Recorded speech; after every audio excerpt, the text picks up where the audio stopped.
কুকুর আসিয়া এমন কামড় দিল পথিকের পায়ে, কামড়ের চোটে বিষদাঁত ফুটে বিষ লেগে গেল তাই। ঘরে ফিরে এসে রাত্রে বেচারা বিষম ব্যথায় জাগে, মেয়েটি তাহার তারই সাথে হায়।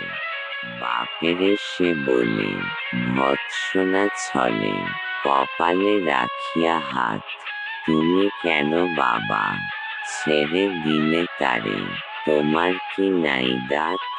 কষ্টে হাসিয়া আর্ত কহিল, তুই রে হাসালি মোরে, দাঁত আছে বলে কুকুরের পায়ে, দংশে করেছে, কামড় দিয়েছে পায়ে, তা বলে কুকুরে কামড়ানো কি রে, মানুষের শোভা পায়?